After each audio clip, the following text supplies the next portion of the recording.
하나님께서 우리에게 주신 말씀은 요한계시록 13장 1절에서 18절까지 말씀입니다. 요한계시록 13장 1절에서 18절까지 말씀. 우리 1절부터 10절까지만 먼저 한 목소리로 같이 읽겠습니다. 신약성경 411페이지입니다. 내가 보니 바다에서 한 짐승이 나오는데 뿔이 10이요 머리가 7이라. 그 뿔에는 11의 관이 있고 그 머리들에는 신성모독하는 이름들이 있더라. 내가 본 짐승은 표범과 비슷하고 그 발은 곰의 발 같고 그 입은 사자의 입 같은데 용이 자기의 능력과 보좌와 큰 권세를 그에게 주었더라. 그의 머리 하나가 상하여 죽게 된 것 같더니 그 죽게 된 것 상처가 나음에 온 땅이 놀랍게 여겨 짐승을 따르고 용이 짐승에게 권세를 주므로 용에게 경배하며 짐승에게 경배하여 이르되 누가 이 짐승과 같으냐 누가 능히 그와 더불어 싸우리요 하더라.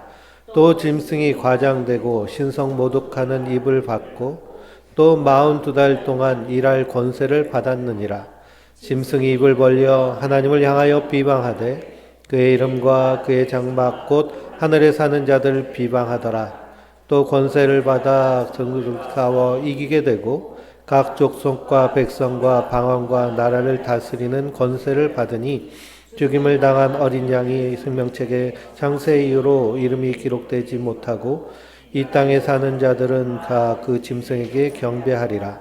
누구든지 귀가 있거든 들을지어다. 사로잡힐 자는 사로잡혀 갈 것이요 칼에 죽을 자는 마땅히 칼에 죽을 것이니 성도들의 인내와 믿음이 여기 있느니라. 아멘. 할렐루야. 하나님께서 주시는 은혜와 평강이 우리 성도님들 위해 늘 충만하시기를 주님의 이름으로 축원드립니다. 우리가 어떠한 눈으로 세상을 바라보느냐가 참 중요합니다. 우린 다 우리 각자의 자의식을 가지고 세상을 바라보죠. 거기에 나의 가치관이라든지 세계관이라든지 인생관이 다 담겨서 세상을 바라봅니다. 근데 우리가 이렇게 세상을 바라볼 때 나의 바라보는 이 시선 그리고 나의 의식, 나의 생각이 오롯이 나의 것이냐라고 할 때에는 그렇지 않습니다. 왜냐하면 우리는 이 땅을 살면서 끊임없이 세상으로부터 오는 그리고 부모님으로부터 또 교육을 통해서 주는 암시와 교육을 받습니다. 그래서 그것이 아주 심해지면 쇠뇌에 이르게 됩니다. 어떤 암시와 교육을 받을 때 이것이 정말 그러한가라고 하는 성찰의 과정을 거치지 않으면요, 쇠뇌당하게 돼요. 그러니 저 북한의 주민들이 그 김일성, 김정일, 김정은 3부자를 성부, 성자, 성령처럼 이렇게 떠받들고 숭배합니다. 그것을 쇠뇌됐다고 그러죠. 쇠뇌된 그 모습을 볼 때 어렸을 때부터의 교육과 암시, 끝없는 강요, 강조 이런 것이 복합적으로 작용돼서 쇠뇌에 이르게 됩니다. 우리가 얼마 전에 유명한 정치인들이 테러당하는 대한민국에서 이런 일이 일어났어요. 그런 것을 볼 때 그 테러를 저지른 사람들은 자기가 스스로 생각해서 테러를 저질렀을까라고 할 때 그렇지 않다고 생각할 수 있겠죠. 끝없는 암시. 어디서 그런 것을 듣고 암시를 받았을까요? 유튜브에서 완전히 편향되고 왜곡되고 그래서 거기서 분노를 일으키게 하는 그러한 그 영상들을 수없이 접하면서 거기에 쇠뇌될 때 그런 잘못된 행동을 하게 됩니다. 독일의 철학자 칸트는 순수 이성 비판이라는 책을 통해서 나는 무엇을 알 수 있는가에 대한 이 질문을 가지고 끊임없이 우리가 질문해야 된다고 얘기합니다. 나는 무엇을 알 수 있는가? 내가 알고 있는 것이 정말 진리인가? 내가 사고하고 판단하고 생각하는 것이 진실에 근거하는 것이며 이것이 정말 나를 이롭게 하는 것인가? 끝없이 진리를 추구한 것을 말하고 있어요. 칸트의 별명이 그 시계라는 별명을 가지고 있습니다. 시계처럼 정확하다는 거예요. 아침에 일어나서 동네 한 바퀴를 산책을 합니다. 그러면 칸트가 한 바퀴 산책하는 그 시간에 마을 주민이 이 철학자 칸트를 보면 아, 지금 몇 시구나라고 딱 알 수 있을 정도로 정확하게.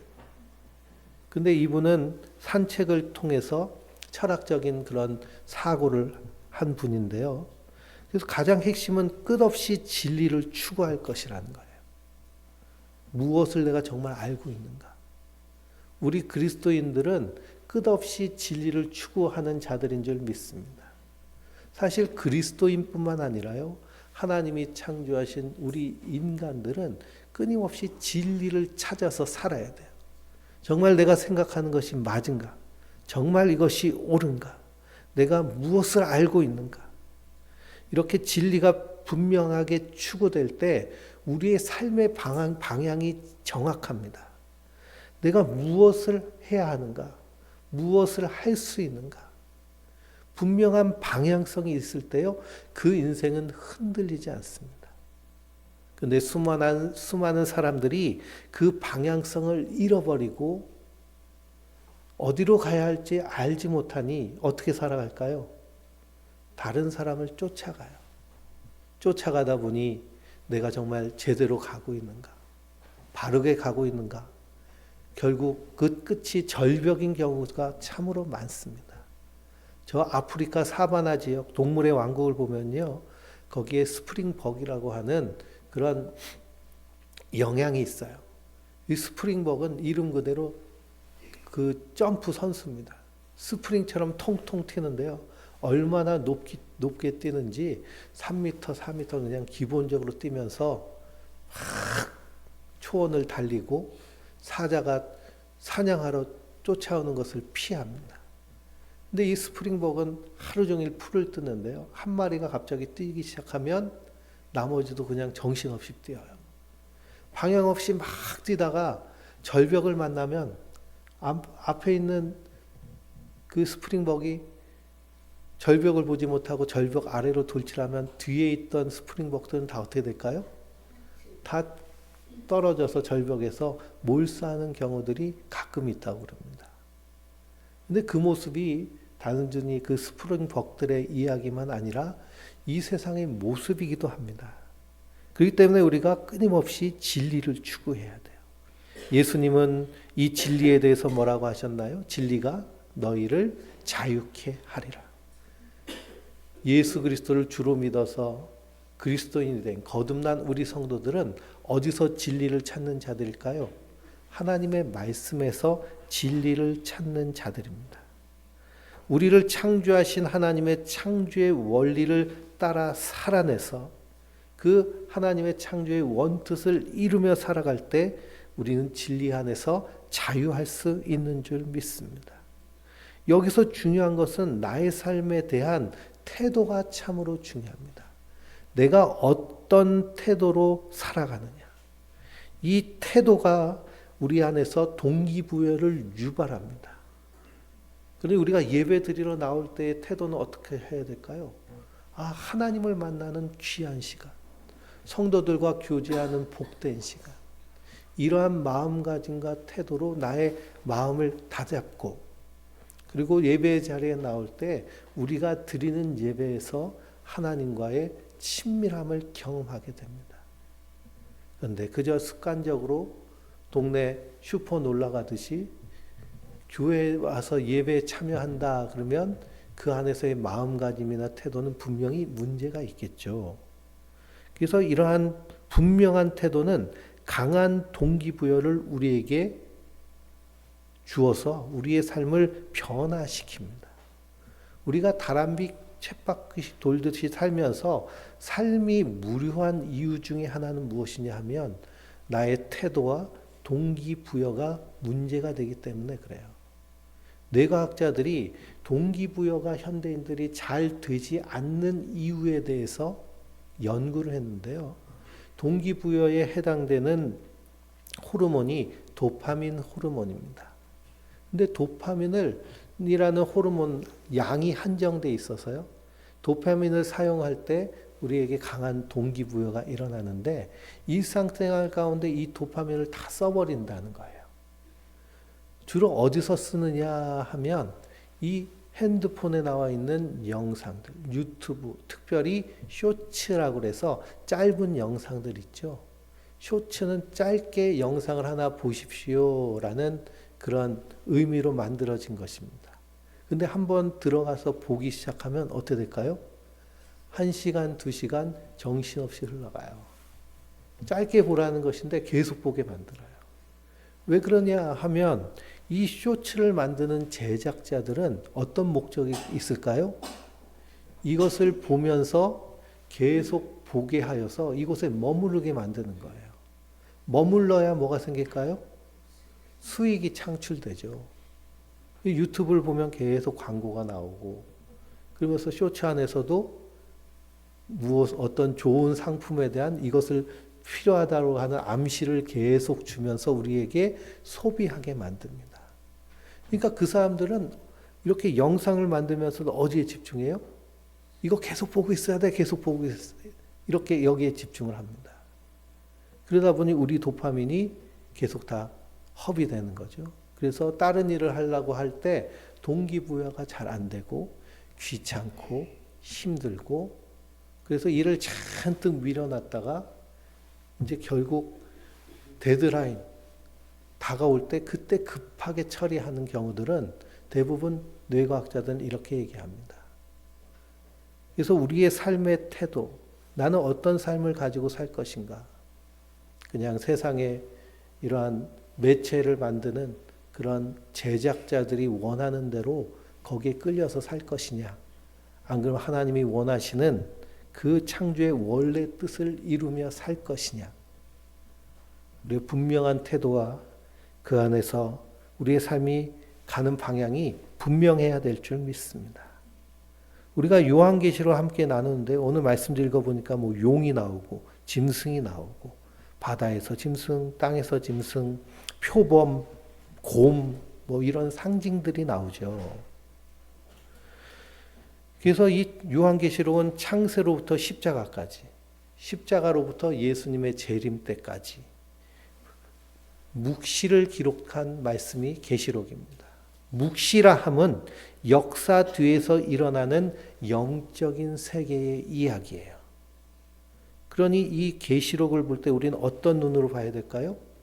영적인 눈으로, 묵시적인 눈으로 이 말씀을 보며 이 말씀을 통해서 세상을 비춰보는 자들이 우리 성도들인 줄 믿습니다. 에베소서 6장에 보면 우리의 씨름은 혈과 육을 상대하는 것이 아니요 통치자들과 권세자들과 이 어둠의 세상 주관자들과 하늘에 있는 악의 영들을 상대함이라 라고 말씀하고 있어요.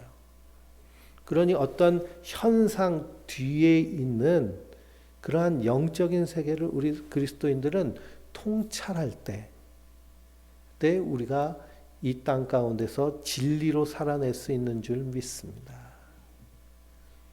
제가 이 수양회를 제주도에서 했는데요. 제주도에서 고등어회를 먹었어요. 살아있는 고등어회가 아주 고소하고 맛있는데 육지에서 먹을 때는 아주 비렸는데요. 맛이 있더라고요. 근데 고등어회의 비린 맛을 제거하는 법이 있대요. 저희 아들이 설명을 해줬는데요. 그건 뭐냐면 고등어의 비닐 밑에 또 다른 비닐이 하나 더 있다고 그래요.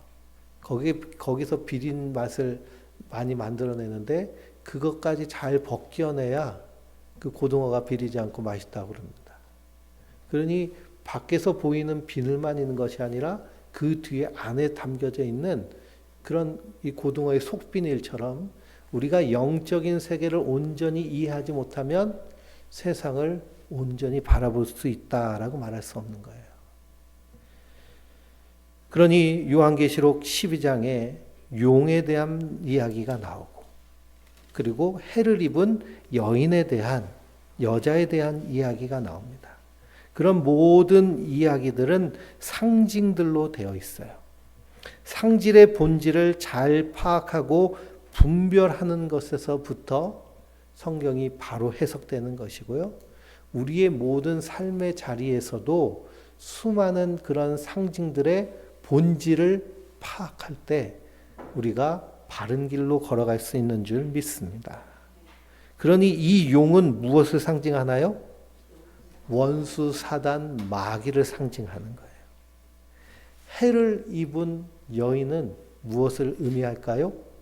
하나님의 교회를 의미해요. 1차적으로는 구약의 교회이고요. 그리고 2차적으로는 신약까지 합쳐지는 온 우주적인 교회를 의미합니다.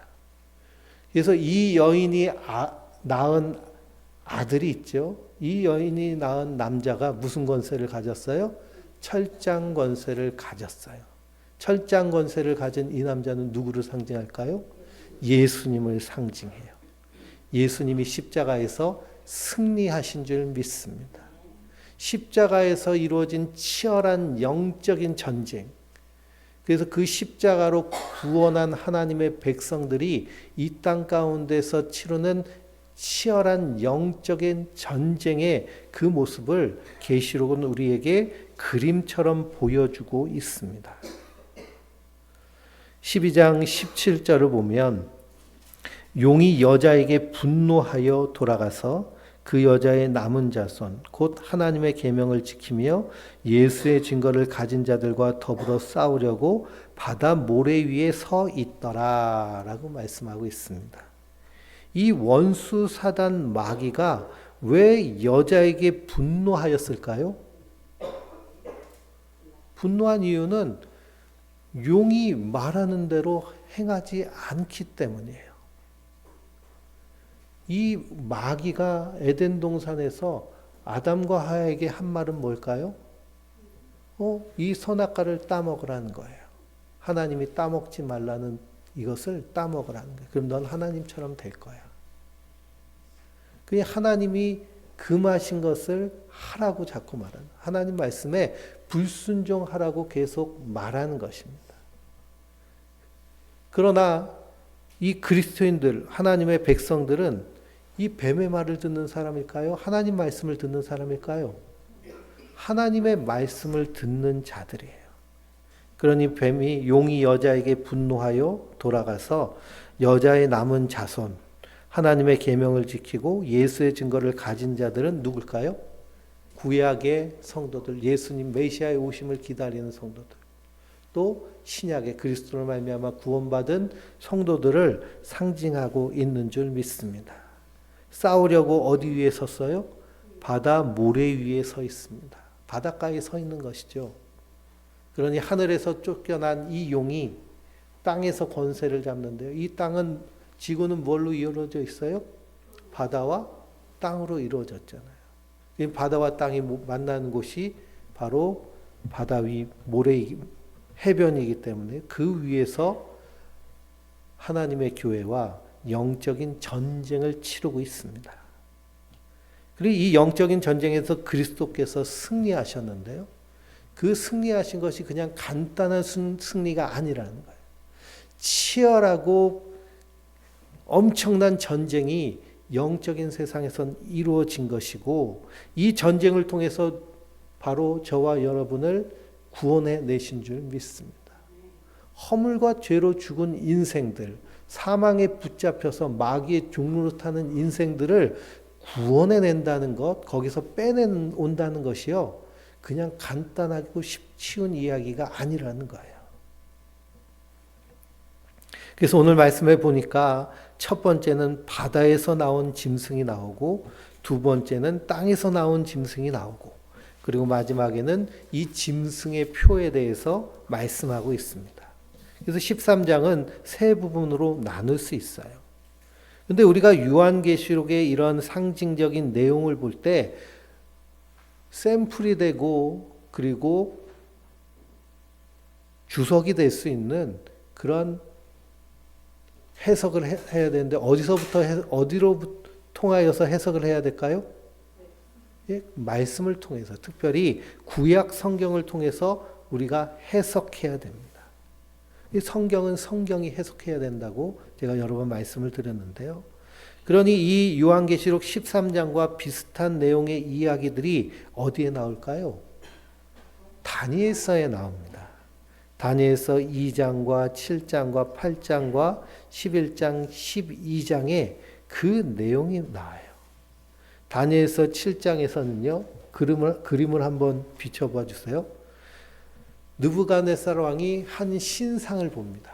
머리는 금이고 몸은 은이고 허리는 동이고 다리는 철이고 발은 철과 진흙으로 된 이 환상을 보죠. 이 꿈을 꾸고 나서 이 꿈을 해석하라고, 꿈을 얘기하고 해석하라고 온 바벨론에 있는 학자들과 그리고 주술가들에게 닥달을 합니다. 그때 다니엘이 이 꿈을 해석합니다. 그래서 하늘에서 뜨인 돌이 이 신상을 쳐서 완전히 가루로 만들어 버리는. 그러면 이 신상은 결국 무엇을 의미할까요? 세상 나라를 의미해요. 그러면 뜨인 돌은 뭐를 얘기할까요? 그리스도를 의미합니다. 그리스도께서 세상 나라를 깨트리시고 하나님 나라를 세우시는 그 환상을 느부갓네살 왕이 본 것이에요.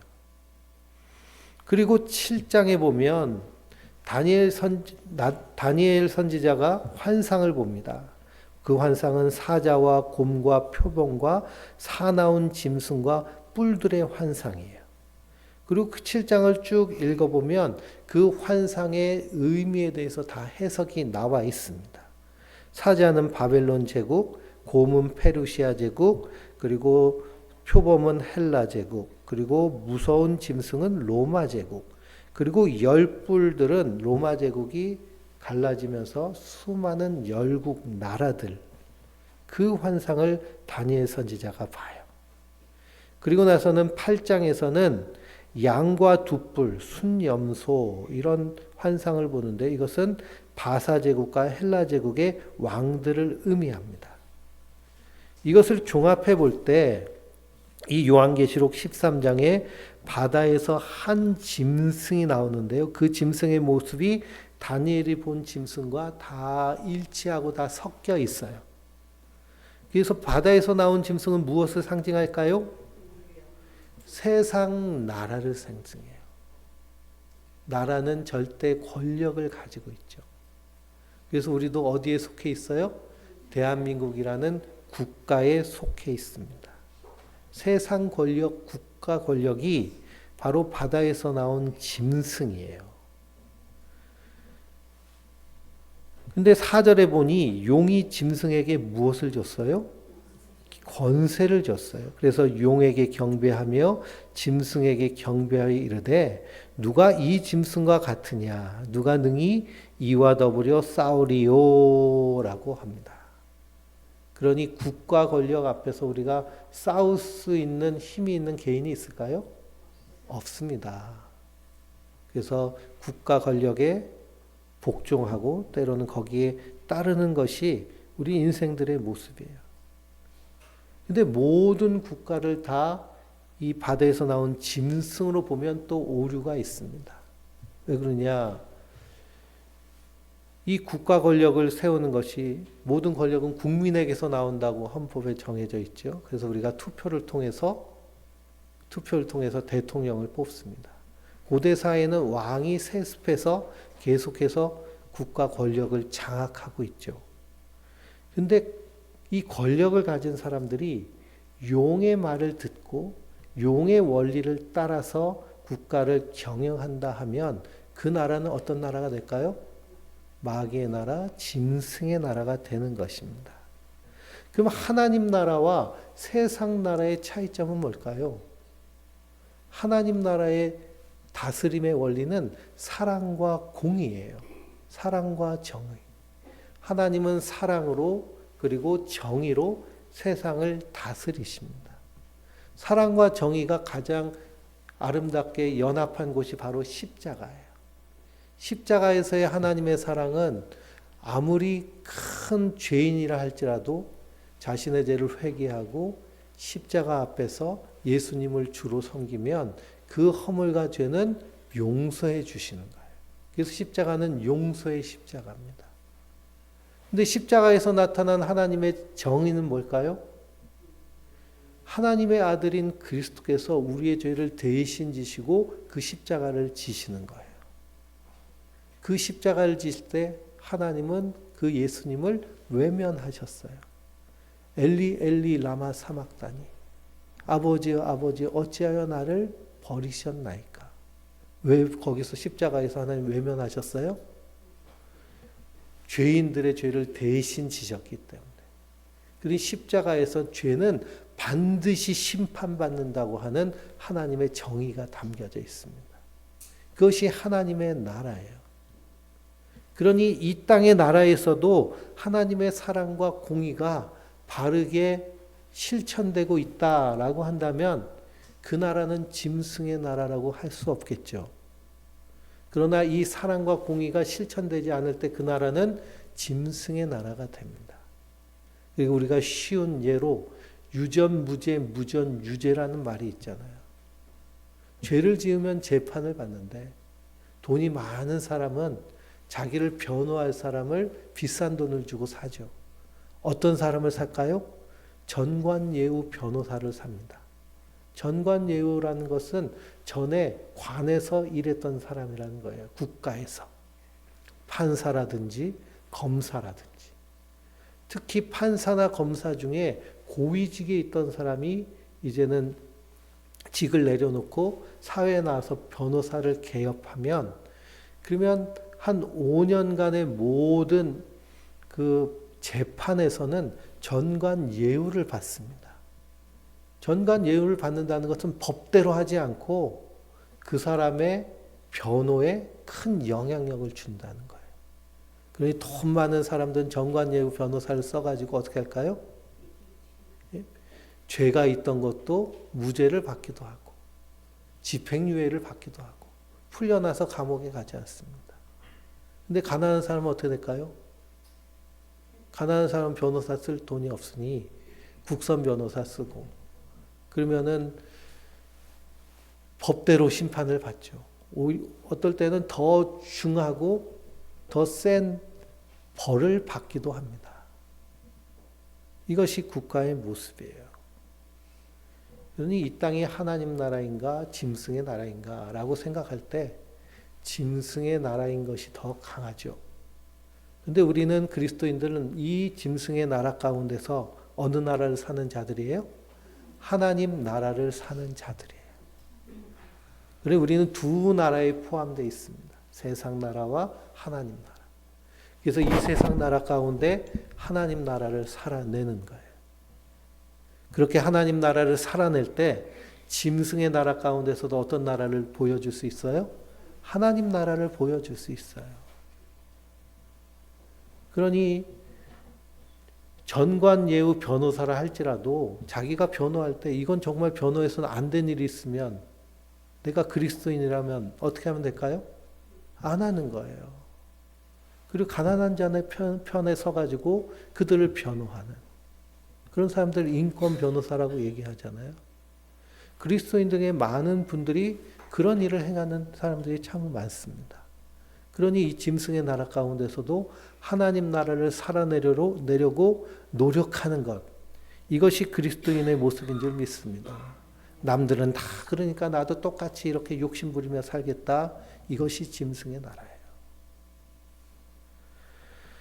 그 용이 짐승에게 큰 권세를 줘서 용을 경배하고 짐승에게 경배하여 이르되 누가 이 짐승과 같으냐 누가 능히 이와 더불어 싸우리요 라고 합니다. 또 5절 말씀에 보니까 짐승이 과장되고 신성모독하는 말을 하는 입을 받고 42달 동안 일할 권세를 받았어요. 그러니 이 짐승의 나라는 영원한 나라일까요? 한계가 있는 나라일까요? 기한이 정해져 있어요. 42달. 42달은 뭘 의미할까요? 예수님이 십자가에서 그 나라를 심판하시는 것을 의미해요. 예수님이 이 땅에 다시 오실 때 이 세상 나라는 다 그리스도께서 심판하시는 줄 믿습니다. 그리고 완전한 하나님 나라를 이 땅 가운데 이루시는 거예요. 그러니 이 42달, 한때, 두때, 반때, 1260일 이런 그 숫자들은 예수님이 이 땅에 오셔서 세상 권세를 이기시기 이전의 모습을 의미합니다. 그러니 짐승이 하나님을 비방하고 하나님의 다스림을 거절하고 자기를 따르는 자들을 권력으로 호위하고 하는 일들이 이 땅 가운데 이루어지고 있습니다. 그래서 7절에 보니 또 권세를 받아 성도들과 어떻게 해요? 싸워서 이겨요. 왜 그러냐? 용의 말을 듣게 해야 되니까요. 각 족속과 백성과 방언과 나라를 다스리는 권세를 받았습니다. 그래서 10절에 보니 그리스도인을 향하여서 사로잡히는 자는 사로잡힐 것이요 칼에 죽은 자는 마땅히 칼에 죽을 것이니 성도의 인내와 믿음이 여기 있느니라 라고 말씀하고 있습니다. 그러니 세상 권세가 아무리 강력하여서 하나님의 사람들을 핍박하고 죽이고 칼로 자를지라도 그리스도께서 어떻게 하세요? 다시 살려내시는 거예요. 그 부활의 믿음을 가지고 이 땅을 하나님 나라로 살아내는 자들이 바로 우리 그리스도인들, 성도들인 줄 믿습니다. 성도들의 인내와 믿음이 여기에 있어요. 세상의 권력이 아무리 강력해 보일지라도 그리스도인들은 하나님의 나라를 믿음으로 이 땅을 사는 자들인 줄 믿습니다. 또 11절 말씀해 보니 다른 짐승이 나오는데 어디서 나올까요? 땅에서 올라옵니다. 그 모양이 어떤가요? 어린 양같이 두 뿔이 있고 용처럼 말을 해요. 그러니 겉모양은 어린 양 같아요. 어린 양은 요한계시록에서 무엇을 상징할까요? 예수님을 상징해요. 근데 입에선 뭘 얘기해요? 용의 말을 해요. 그러니 땅에서 나오는 짐승은 종교 권력을 의미합니다. 그러니 바다에서 나온 짐승이 땅에서 나온 짐승과 함께 연합하여서 세상을 짐승의 나라로 만드는 거예요.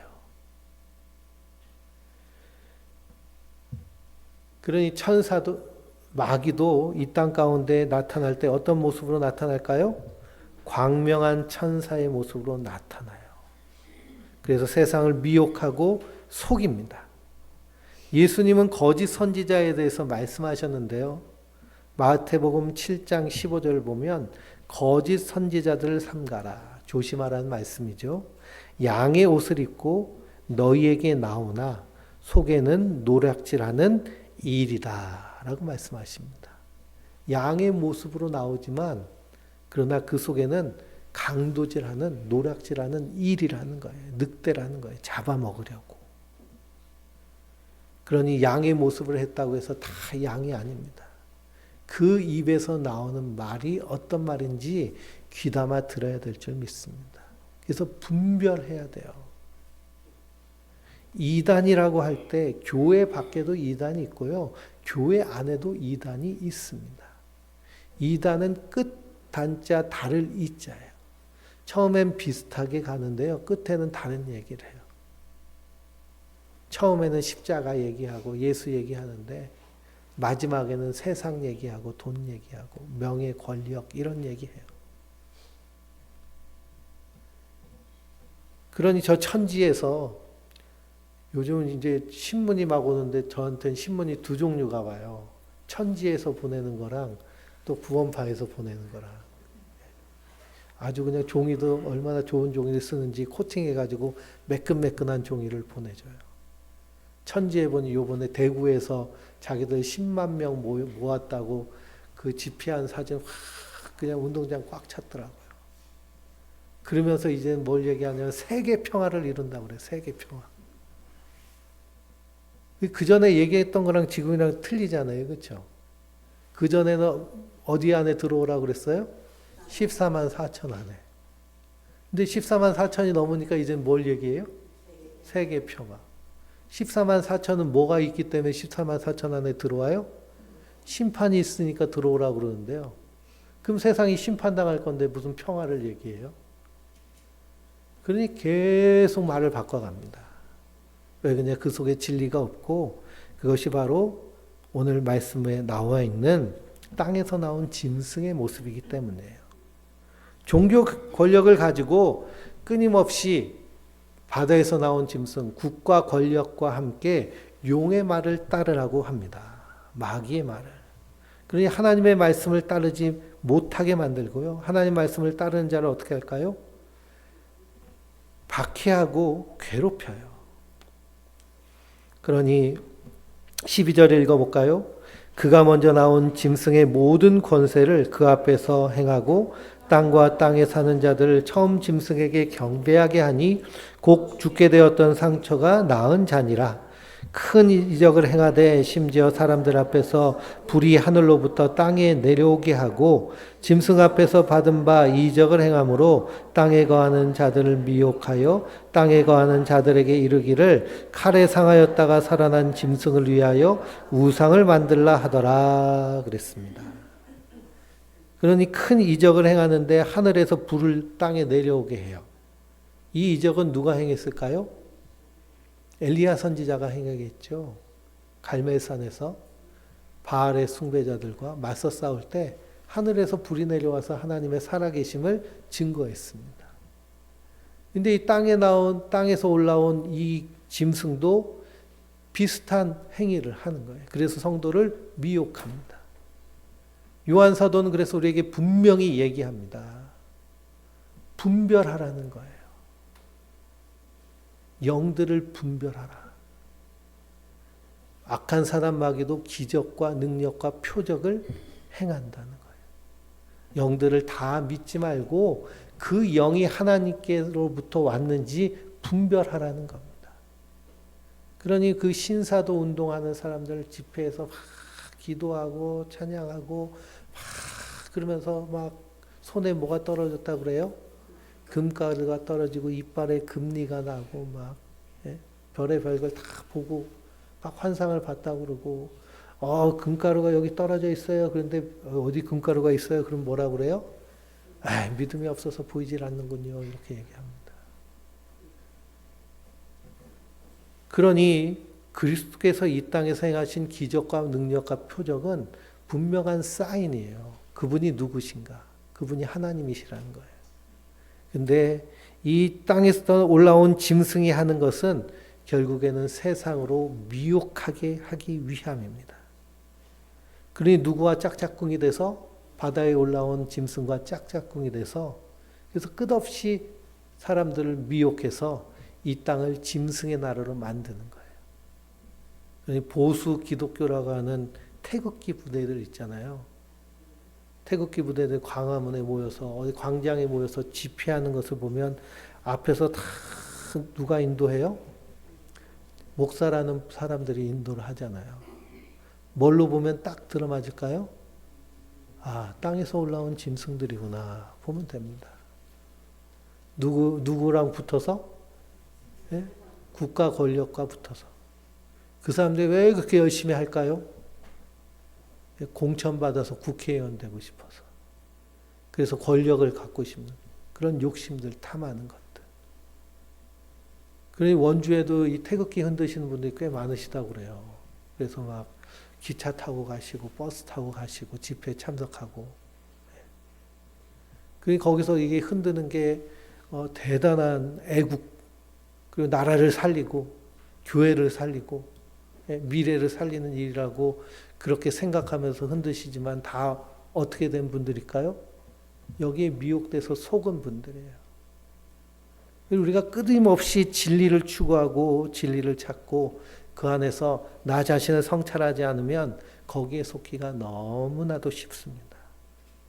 그러니 이 권세를 받아서 15절을 보니 짐승의 우상에게 생기를 주어 그 짐승의 우상으로 말하게 하고 짐승의 우상에게 경배하지 않은 자는 몇이든지 다 죽게 하더라 그랬습니다. 다니엘서를 읽어보면 느부갓네살 왕이 큰 신상을 만들죠. 그리고 거기에 절하라 그럴 때 절하지 않으면 어떻게 했을까요? 풀무불에 던져서 태워 죽였습니다. 이런 모습은 다 우리에게 상징적으로 나옵니다. 짐승이 우리를, 마귀가 우리를, 그리고 이 땅에서 나온 짐승들이 우리를 무엇으로 미혹할까요? 우리는 끊임없는 탐심으로, 탐욕으로 우리를 유혹합니다. 마귀가 예수님 공생애를 시작하기 전에 광야에 와서 예수님을 시험하셨어요. 뭘로 시험하셨을까요? 돈, 명예, 권력으로 심판하셨어요. 돈, 명예, 권력. 돌덩이를 떡으로 만들어라. 이게 뭐예요? 이게 돈이에요. 높은 곳에서 뛰어내려라. 하나님 받아주실 거죠. 이게 명예예요. 나에게 절해라. 세상 것을 다 주겠다. 이게 권력이에요. 세상 모든 사람들은 다 뭘 얻기 위해서 그렇게 열심히 살아요? 돈, 명예, 권력.